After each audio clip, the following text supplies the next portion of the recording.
楚风年少时与楚家成长，虽兄长和义父待他很好，可除了他们之外，更多的人都敌视楚风之人，这导致楚风及其真是朋友，但凡是能成为他朋友的人，楚风都会掏心掏肺，若朋友有难，赴汤蹈火也在所不辞。但楚风却从不渴望朋友为自己付出，所以他不希望白云清陪着自己。眼下白云清拜欧阳空羽为师，反而是楚风心中最好的结果。于是待得王强归来，楚风便就此告别，与王强向图腾天河返回。眼下得知毁掉丹道仙宗的乃是自己的奶奶，这绝对是一个好消息，也是时候将这个喜讯告诉羽魏大人了。在楚风与王强离开后，欧阳空羽也是正式开始传授白云清他的手段，只是这第一步却是有些特别，并非教白云清如何修炼，而是将白云清带到了一座地宫之中。地宫埋藏于这方世界的地底深处，乃磅礴大阵，此阵引这方世界之精华于地宫中心，形成了一片无边湖泊，但湖水清澈，因此可见不计其数的奇特的堆积鱼群湖泊底部。之所以说这鱼群奇特，是因为那鱼无论大小还是形态，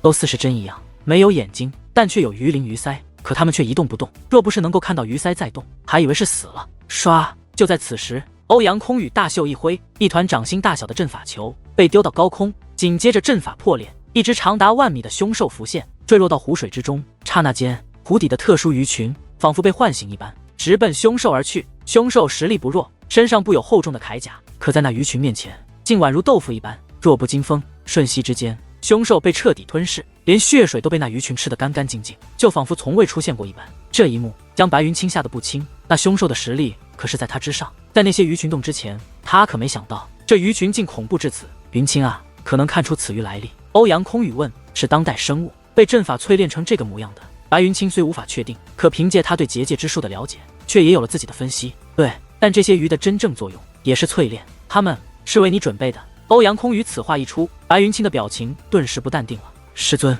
你该不会是要弟子进入那湖泊之中吧？白云清露出一抹苦笑，他极力掩盖自己的慌乱与恐惧，可还是表露了出来。刚刚那凶兽的实力可在白云清之上，那凶兽都承受不住，他下去不是自寻死路。你别慌，师尊会用阵法限制他们的力量，直到你逐渐适应。欧阳空羽道。师尊，弟子不解，如此淬炼的作用是什么？白云清问。师尊的传承没那么简单，想要得到真正的传承，必须要有足够强大的灵魂与肉身，此阵能够帮你达到要求。欧阳空羽道。白云清沉默了。云清，为师从楚风小友那里知道你的遭遇，但为师保证，为师不会做伤害你的事。为师一直在寻找一个合适的弟子，为此早就做好了万全准备，只是这个合适之人属实难以找到。不瞒你说，我其实已经做好找不到传承之人的准备了，不曾想却遇到了你。欧阳空羽话到此处，脸上露出了一抹庆幸的笑容，可白云清心中却非常害怕，尤其是经历过太史心中的事情后，显然感受到了白云清的忌惮。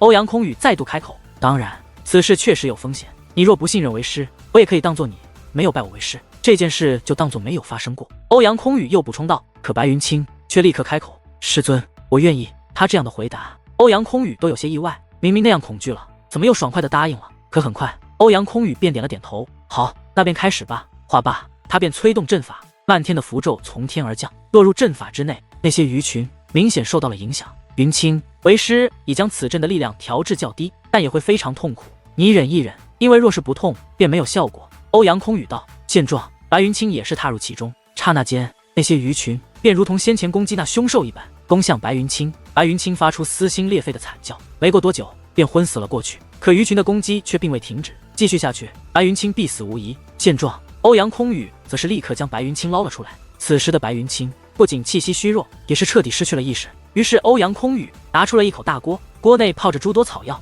只是那些草药形态就非常诡异。他将白云清放入其中，下方点燃阵法火焰，火焰焚烧下，很快药水便沸腾，白云清就像是食物一般，在水中被煮着，很快似乎火候到了，药性呈肉眼可见的形态涌入白云清体内。见此情形，欧阳空羽竟拿出一把特殊的匕首，割开自己的手腕，大量的鲜血落入锅中，鲜血与药性相融，一同进入白云清体内。此时明明已经昏迷的白云清身体像是产生排斥反应，剧烈的抽搐起来。见此情形，欧阳空羽也是眉头皱起，眼中涌现明显的紧张。直到白云清渐渐平复，欧阳空羽的嘴角才露出了一抹安心的笑容。虽错过了楚风，但总算还是让我找到了合适的人。一段路程之后，楚风带着王强来到了金龙山脉的一座山洞之中，这山洞便是那密地的入口。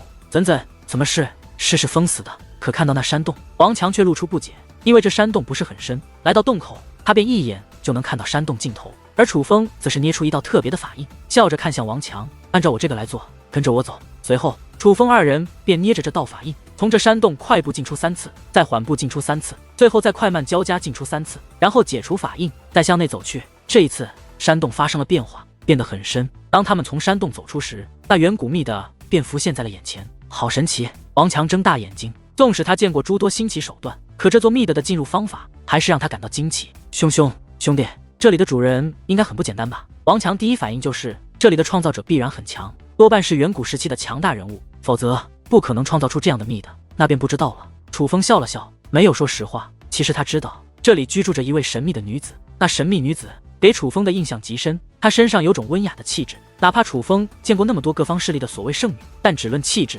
几乎都无法与那女子相比。关键她懂得非常多，知识储备极其渊博，并且这女子的背景更加利奥的。据她所说，她的师尊还认识秦九，与秦九是关系极好的朋友。那女子还帮助楚风进行了测试，让楚风确定了自己乃是王之血脉。只是那名神秘女子后来却又使用手段想抹除楚风的记忆，尽管她失败了，楚风依旧保存了记忆。可那女子确实不想暴露身份，眼下又来到了那女子的领地。就算王强问，楚风也不能实话实说，不然天知道那女子会不会再来抹除楚风的记忆。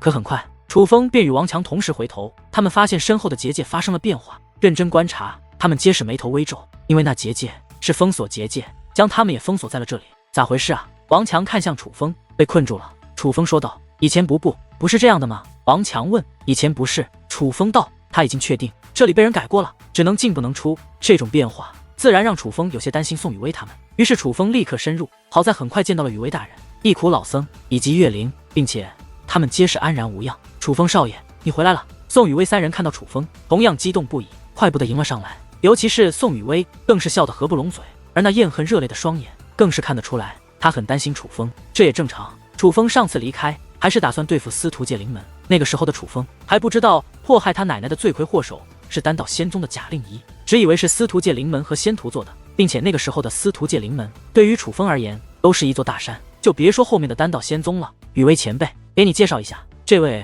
是我的好兄弟，叫做王强。楚风先是为几人互相介绍起身份，随后才询问起此地为何变化。楚风少爷，原来这里居住这一位大人物，是一名宛如仙子的女子。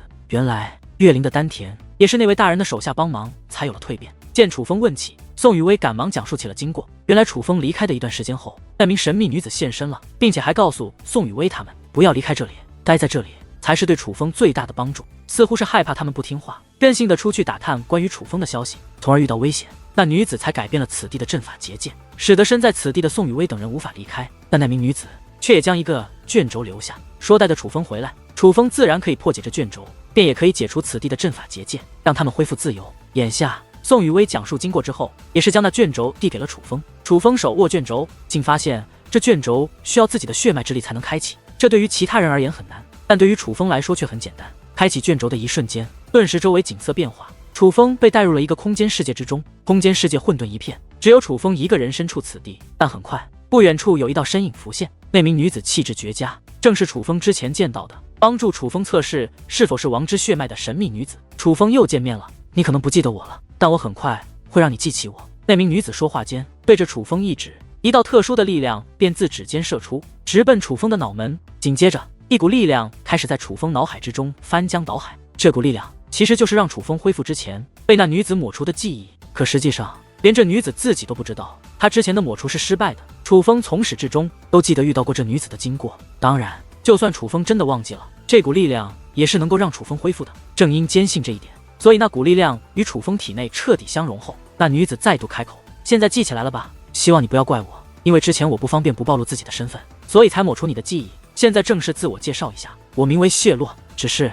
现在的我已经离开了这里，进入了第9道天河，也就是你们所谓的太古神域，又或者太古炼狱。楚风，我知道你在这里还有着一些事情需要处理，可我也要告诉你一件事，第9道天河不是太古炼狱，它是修武者若想有所突破，那便必须要进入的地方。因为远古时期发生过很大的变故，你眼前所见的8道天河已并非他们真正的面貌，如今只有第9道天河还保持着远古时期的完整面貌。待你进入了第9天河，你才会知道真正的浩瀚修武界本应该是什么模样的。